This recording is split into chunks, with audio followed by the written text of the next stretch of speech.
pautado na minha experiência clínica como psicólogo, né?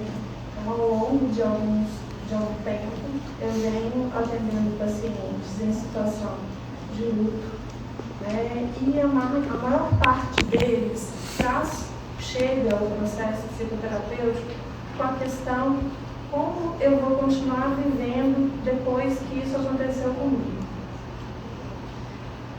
E na impossibilidade de ter uma resposta efetiva para essa questão, eu decidi, então, estudar o tema luto ao longo desses, aproximadamente uns 6, 7 anos por aí. Então, minha base é fenomenologia hermenêutica heideggeriana, e eu fui buscar, obviamente, em Heidegger um suporte para compreender melhor essas questões e poder trabalhar melhor essas questões. Li também os textos da Ana, claro, não podia deixar de faltar, mas também me senti convocada a estudar outras teorias acerca do luto, e os estudos da Maria Helena Franco, da Gabriela Caselato foram aparecendo para mim ao longo desse percurso. Então, o que eu estou trazendo aqui para vocês é uma compreensão própria a partir de todos esses autores que foram me servindo de base para a compreensão desse processo. Então, eu parto do princípio, ou eu chamo de luto, todas as experiências de perda que aparecem na situação clínica, que apareceram para mim, que foram demarcadas pela cessação de uma relação significativa ou de uma situação familiar em que a pessoa coloca em questão a forma como o mundo aparece para ela a partir daquela perda, ou coloca em questão a si mesma.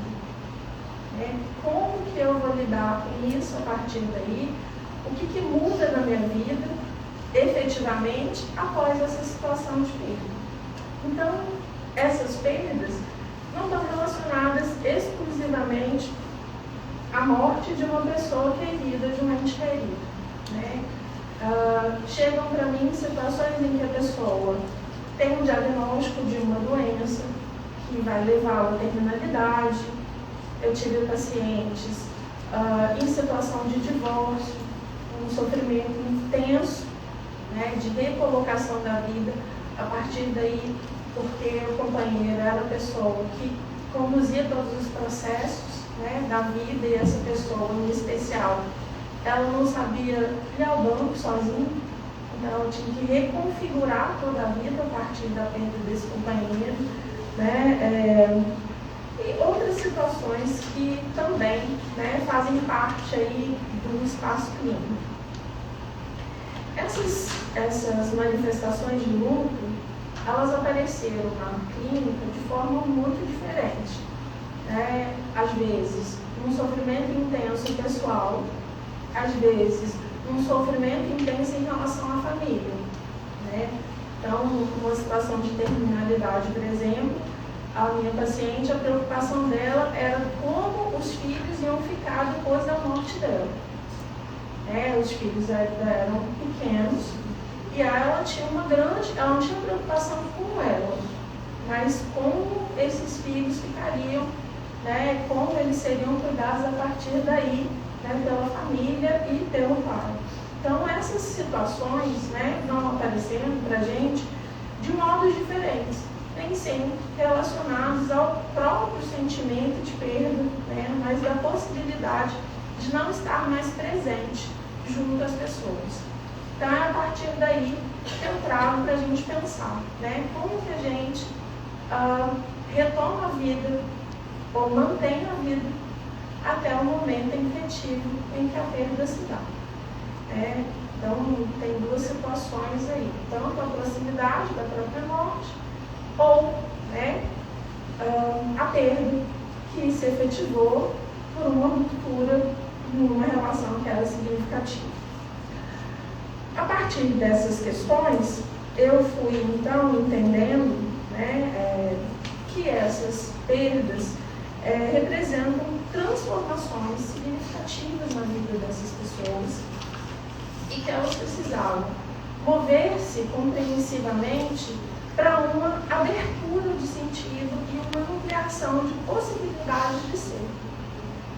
Essas possibilidades, ou essa ampliação, é uma situação que requer tempo da gente para transicionar entre o que nos era familiar e o novo que estava emergindo e se instalando na vida dessa pessoa, ainda carecendo de alguma familiaridade.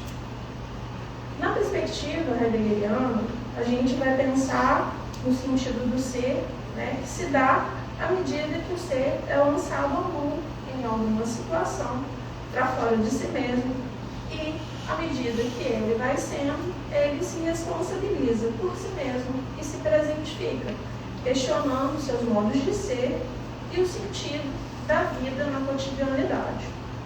A partir daí, desse movimento, nós somos levados a lidar com a nossa finitude e com a finitude das situações que se apresentam na nossa vivência cotidiana.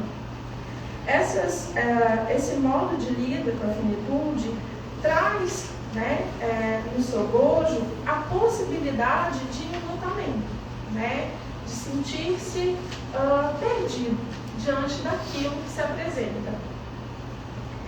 E nessa perspectiva de ter um passado que ainda é presente, porque o sofrimento está ali, sendo vivido intensamente, de um novo que se apresenta, mas que eu ainda não tenho como nomear, classificar ou identificar com maior asseguramento o que será. Essa situação ambígua que se coloca ali faz com que a pessoa na situação de enlutada tenha que se albergar, tenha que abarcar as mudanças que aparecem, desterrar a dor e tornar a ser. Tornar a ser por quê? Ou de que modo?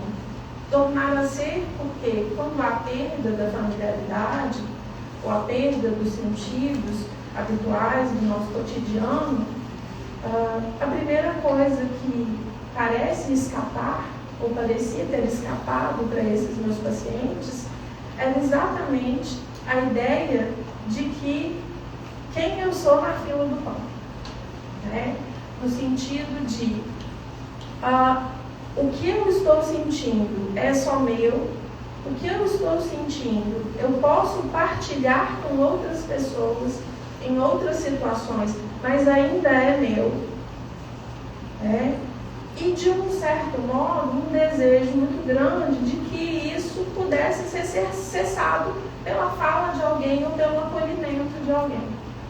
Então, quando essa busca por abrigo, ela se dá numa busca de um abrigo que vem nas relações, que vem em outras situações, que não olhar para si mesmo, fazem com que, na minha percepção, esse sentimento de sofrimento se torne ainda mais intenso. Por quê? Aquilo que foi perdido não pode ser retomado. Seja uma pessoa que faleceu, seja uma relação, seja uma condição de saúde, não vai ser retomado. E mesmo que pudesse ser retomado, não seria o mesmo a partir da experiência de já ter um perdido. Então, nesse caminho, seguindo a proposta que o Heidegger traz, o que me parece mais seguro, no modo de tornar a vida, é encontrar serenidade. Não uma serenidade como um estado de calmaria, de aquietação, mas a serenidade no sentido de mover-se na própria vida, com a calma, com a paciência, para acolher a própria dor, para compreender a dor dos que estão ao nosso redor, que às vezes partilham do nosso sofrimento conosco, para entender aonde eu me situo no meu mundo a partir dessa perda, e só aí eu consegui delinear o que poderá ser daí em diante. Então, a partir dessa questão né, da serenidade, foi que eu encontrei uma resposta para dar continuidade ao trabalho desses pacientes e realmente auxiliá-los a tornar a vida. É isso. Obrigada.